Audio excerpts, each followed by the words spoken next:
러시아는 우크라이나의 장거리 타격으로 완전히 초토화된 지옥 같은 땅이 되었습니다. 우크라이나가 푸틴에게 이런 상황을 안겼습니다. 도네츠크에서 다게스탄까지 우크라이나는 메시지를 전달했습니다. 우리는 러시아 자산을 어디든 공격할 수 있습니다. 안전한 것은 없으며 모두 파괴될 수 있습니다. 푸틴이 장비를 숨길 곳은 없습니다. 이런 공격은 미친 짓이며 우크라이나에 직접 관여하지 않는 러시아 내 공화국들도 푸틴을 과도하게 도우면 피해를 볼 수 있음을 보여줍니다. 조지아의 동쪽에 위치하고 카스피해의 해안선을 접하고 있는 다게스탄은 흥미로운 사례입니다. 다게스탄은 러시아 연방의 공화국이지만 우크라이나의 전통적 표적은 아닙니다. 지금까지 무기가 부족했든 의지가 없었든 더 이상 중요하지 않습니다. 다게스탄이 방금 공격을 받았습니다. 구체적으로 다게스탄 항구에 정박 중이던 러시아 미사일 코르벳함이 우크라이나 장거리 무기의 타격을 받았습니다. 우크라이나군 총참모부는 텔레그램 게시글을 통해 기본적인 내용을 전달했습니다. 보고서에 따르면 카스피스크 기지 지역에서 22800 프로젝트의 다목적 소형 미사일함인 카라쿠트가 타격을 받았으며 이 함정은 특히 칼리브르 순항 미사일을 발사할 수 있는 능력을 갖추고 있다고 합니다. 총참모부는 그 공격에 추가 언급을 하지 않았습니다. 우크라이나가 사용한 무기는 알 수 없지만 네프튠이나 플라밍고 같은 장거리 드론 미사일 하이브리드가 유력 후보입니다. 솔직히 우크라이나는 더 말할 필요 없었습니다. 그 배가 공격을 받았다는 사실만 알려도 충분했고 우크라이나 드론이 배에 접근하며 포착한 사진을 공개해 푸틴의 부인을 막았습니다. 그 외에는 우크라이나가 아무것도 더 밝히지 않고 있는데 그건 현명한 일입니다. 하지만 더 현명한 점은 우크라이나가 전쟁 내내 집중적으로 공격해온 흑해 함대 소속이 아닌 미사일 초계함을 격침시켰다는 것입니다. 하지만 푸틴이 우크라이나 무기의 사정권 밖에 있다고 생각했던 군함이었기 때문에 러시아에게도 그만큼 중요합니다. 프로젝트 22800 카라쿠트급은 러시아의 중요한 함급입니다. 디펜스 익스프레스에 따르면 이 군함들은 다목적 코르벳으로 러시아가 전쟁 내내 우크라이나 도시 공격에 사용한 칼리브르 순항 미사일을 발사할 수 있습니다. 러시아 뉴스 통신사 타스는 더 많은 정보를 제공하며 카라쿠트급이 러시아의 최신 군함 중 하나라고 전했습니다. 러시아 국방부는 2015년에야 이 군함 7척의 건조 계약을 체결했으며 당시 국방부는 특별한 무언가를 얻게 되었다고 생각했습니다. 타스에 따르면 각 카라쿠트 함에는 범용 해군 발사 시스템이 탑재되어 있으며 이 시스템에는 8개의 수직 발사셀이 포함되어 있어 칼리브르와 오닉스 순항 미사일 모두를 발사할 수 있습니다. 각 군함에는 판치르 M 방공 시스템이 설치되어 있습니다. 그런데 그게 그렇게 잘 작동하지는 않았죠. 그렇지 않습니까, 러시아? 그리고 그뿐만 아니라 카라쿠트 함에는 휴대용 대공 미사일 시스템과 여러 개의 76.2mm 포 좌이 장착되어 있어서 항공기, 미사일, 드론을 격추하는 데에도 사용할 수 있습니다. 이 이야기를 하는 이유는 우크라이나가 다게스탄에서 공격한 카라쿠트급 군함이 결코 무방비가 아니었기 때문입니다. 실제로는 반대였습니다. 그 군함에는 우크라이나 공격을 막을 대공 방어 시스템이 있었습니다. 군함이 항구에 정박했는지는 중요하지 않습니다. 러시아 해군이 방어 시스템을 소홀히 했더라도 군함 자체의 레이더나 주변 레이더는 우크라이나 드론 접근을 감지했어야 합니다. 이것은 블라디미르 푸틴에게 여러모로 굴욕입니다. 우크라이나 드론이 국경을 넘어 카스피해 지역 다게스탄까지 도달했습니다. 이 드론들은 이전에 저지됐어야 했지만 그러지 못했습니다. 드론들은 함정에 접근하기 전 러시아 레이더에 탐지됐어야 하지만 러시아는 또 실패했습니다. 그리고 그 위에 또 다른 실패가 더해졌습니다. 러시아 미사일 코르벳함에 장착된 수많은 방공 시스템이 애초에 가동되기나 했다면 아무것도 격추하지 못한 것입니다. 이런 일들은 일어나지 말았어야 했지만 실제로 발생했고 이는 우크라이나의 드론 군함 타격을 넘어 러시아에 더 큰 파장을 일으킵니다. 우크라이나는 군함 피해 규모를 확인 중이라고 밝혔습니다.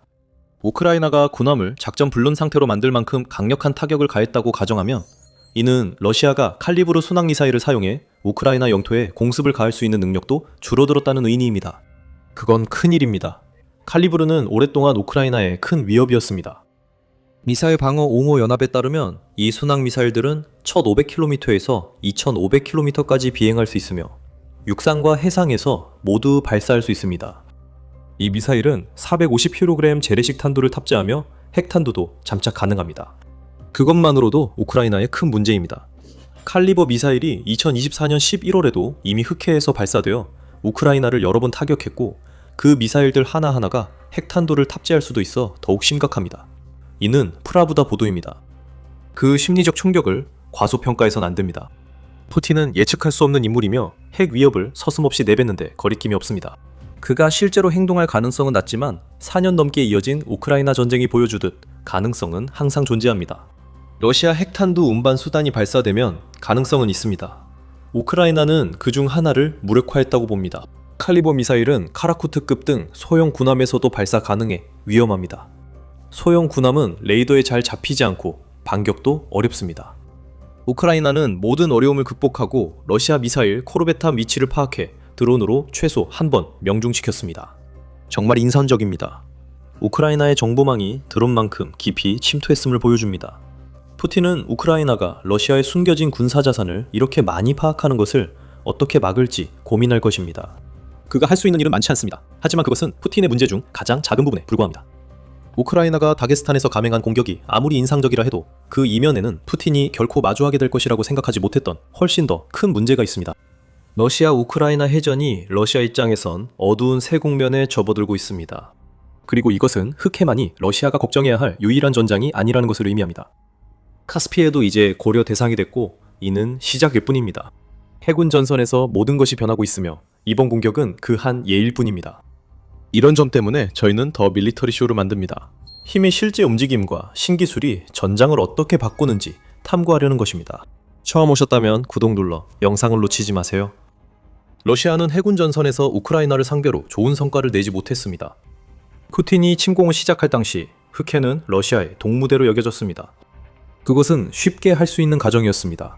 무시무시한 흑해 함대가 그 이름의 수로를 지배할 것으로 예상됐죠. 특히 우크라이나에는 이에 맞설 해군이 없으니까요. 물론 2026년이 된 지금 우리는 그런 일이 일어나지 않았다는 것을 알고 있습니다.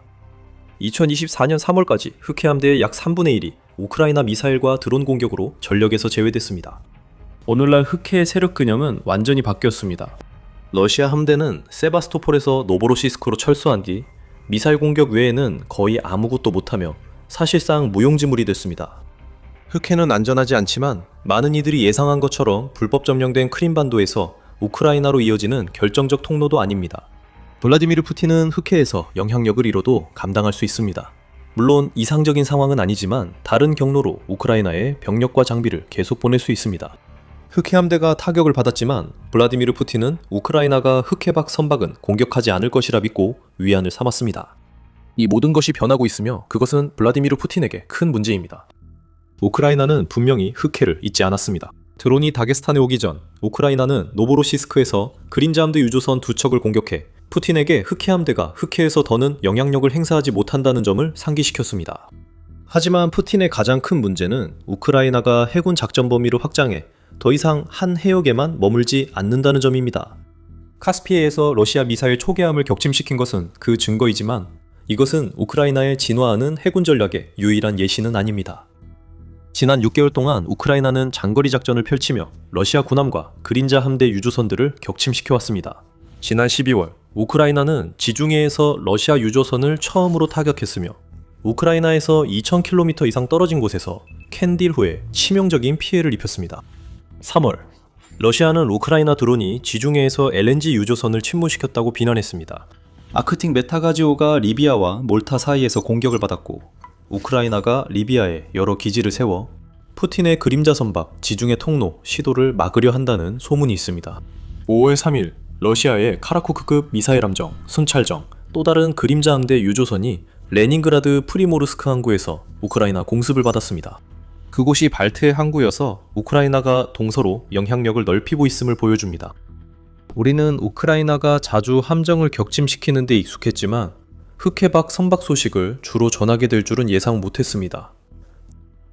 푸틴은 우크라이나가 자신이 시작한 전쟁의 전장에서 2000km 이내는 물론 때로는 그보다 더 먼 곳에 러시아 함정까지 타격할 수 있는 장거리 강국이 된 사실을 예상하지 못했고 이를 아직 받아들이지 못하고 있습니다.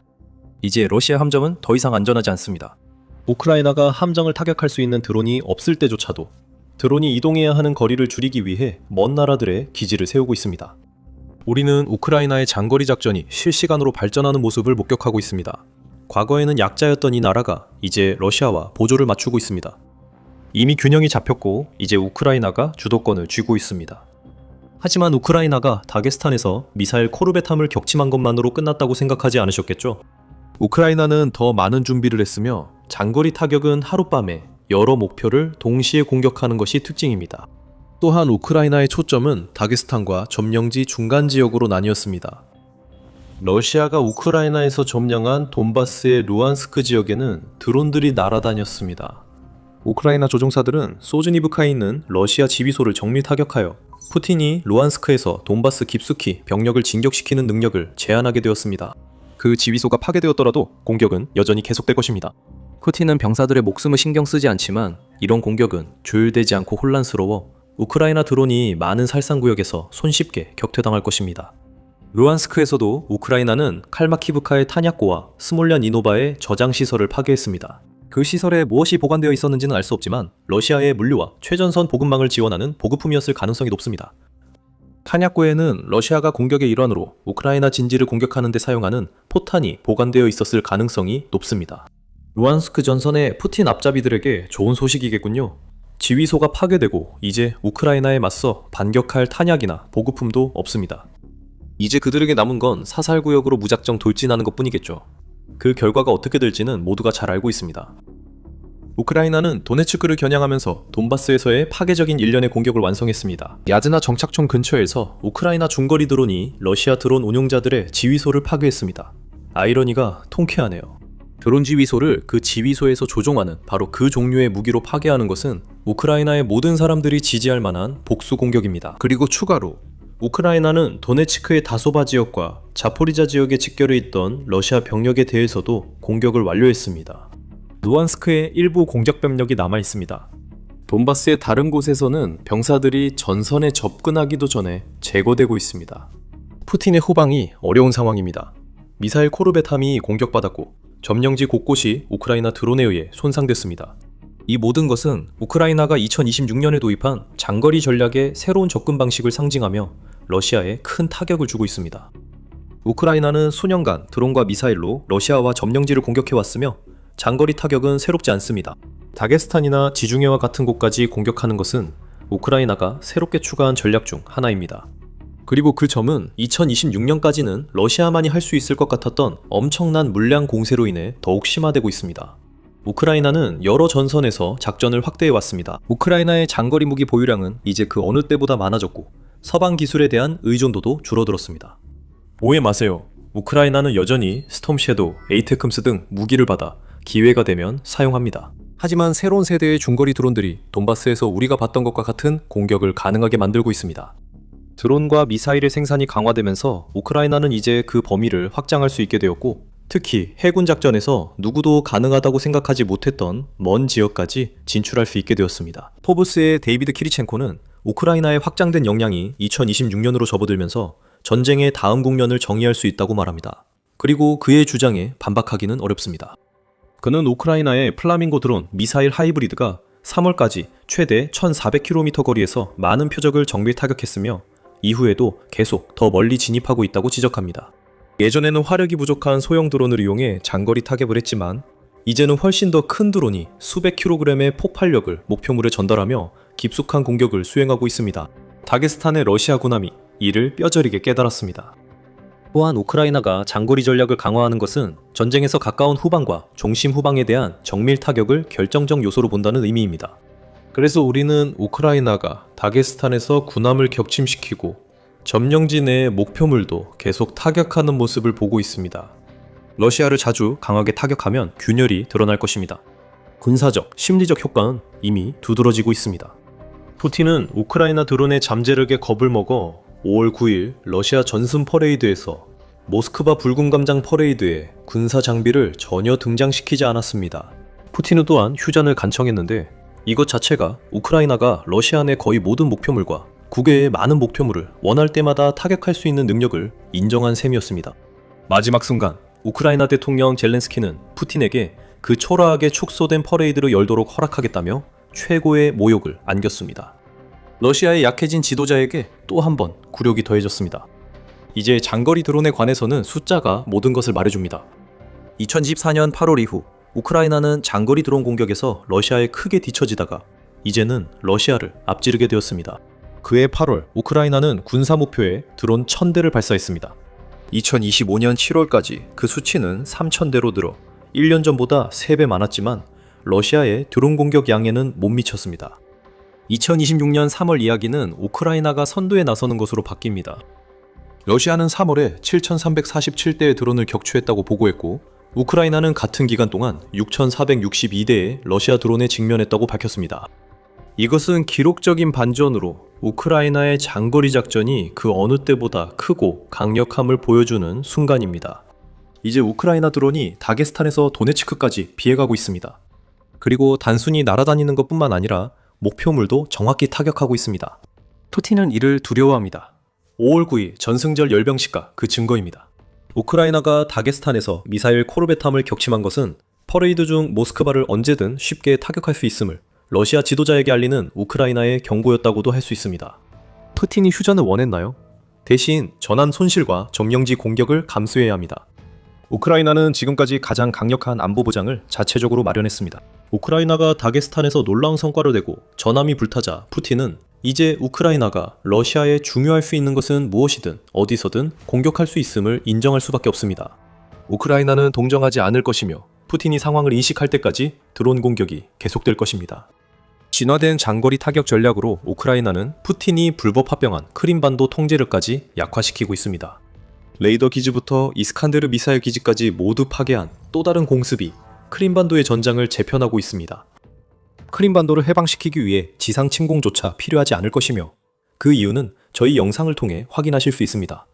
재미있게 보셨다면 우크라이나의 러시아 후방 공략 관련 보도를 더 보시려면 더 미리테리 쇼를 구독해주세요. 감사합니다.